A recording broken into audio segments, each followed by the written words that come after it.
चलिए नमस्कार दोस्तों। आज जो है ना एक और घटना जिनका नाम है दीपक प्रकाश, और ये घटना जो है बिहार की है। और बिहार जो है ना अपने आप में स्पेशल है। बिहार और बिहार की बात, बिहारियों की बात करें ना तो ये रचनात्मक इतिहास रचते हैं। चुनाव में जो है 243 सीटों में 203 या 4 सीट जो है बीजेपी हासिल करती है, और उसके बाद एक मंत्री का बेटा जो बिना चुनाव लड़े मंत्री बन जाता, बिल्कुल बन सकता है। कौन है दीपक प्रकाश, जो बिना चुनाव लड़े ही बिहार में मंत्री बन गए? दरअसल आज नीतीश कुमार ने 10वीं बार बिहार के सीएम की शपथ ली है। उनके साथ 26 मंत्रियों ने भी शपथ ली, लेकिन एनडीए गठबंधन ने दीपक प्रकाश को मंत्री बनाकर सभी को हैरान कर दिया। दरअसल दीपक प्रकाश उपेंद्र कुशवाहा के बेटे हैं। वो बिना चुनाव, क्योंकि हमारे यहाँ जो है ना हम लोग जाति धर्म में बटे रहते हैं, और जाति धर्म में बटे रहे, उलझे रहे, ताकि इन लोगों के बेटा बेटी सब जो है राजनीति क्षेत्र में आ जाए। और आश्चर्य की बात यह है कि वह इंसान नहीं तो वो चुनावी माहौल से तैयार हुआ है, और नहीं उसको चुनाव की कोई जानकारी या संविधान या राजनीति के बारे में पता है। फिर भी जो है उसको पंचायती राज समिति का जो है मंत्री पद दिया जाता है, और यह हमारे बीजेपी और जदयू की सरकार में जो है प्रदान की गई है। नहीं, हम बाई प्रोफेशन सॉफ्टवेयर इंजीनियर हैं। 2011 में इंजीनियरिंग कंप्लीट की थी। उसके बाद 3-4 साल आईटी सेक्टर में भी काम किया है भारत के विभिन्न शहरों में। उसके बाद फिर राजनीति में आने का झुकाव हुआ थोड़ा। पापा को तो बचपन से देख ही रहते, तो फिर उसके बाद फिर पिछले 4-5 साल से एक्टिव हैं पॉलिटिक्स में।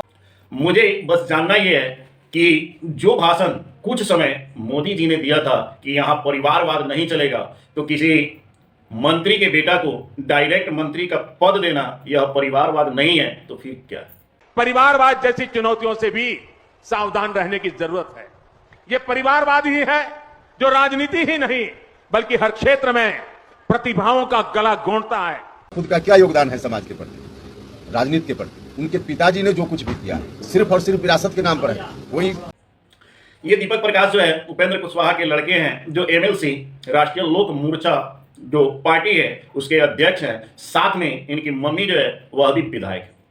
तो भाई जिसकी इतनी हस्ती है और जिसके परिवार में ऐसे ऐसे सदस्य है, तो उसको मंत्री पद तो आसानी से मिल ही जाएगा। फिर बिहार ने इतिहास रच दिया कि बिना चुनाव लड़े भी आप मंत्री बन सकते हैं।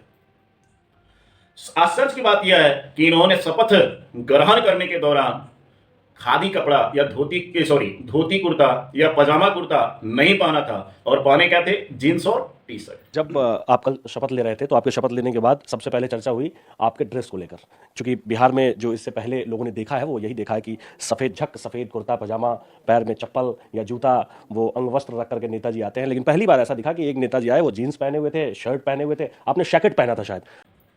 तो लगभग जो है हर क्षेत्र में बिहार इतिहास रचते जा रहा है, और सबसे बड़ी चीज बिहार वासी इस सब चीज को जो है देखने के लिए मजबूर है।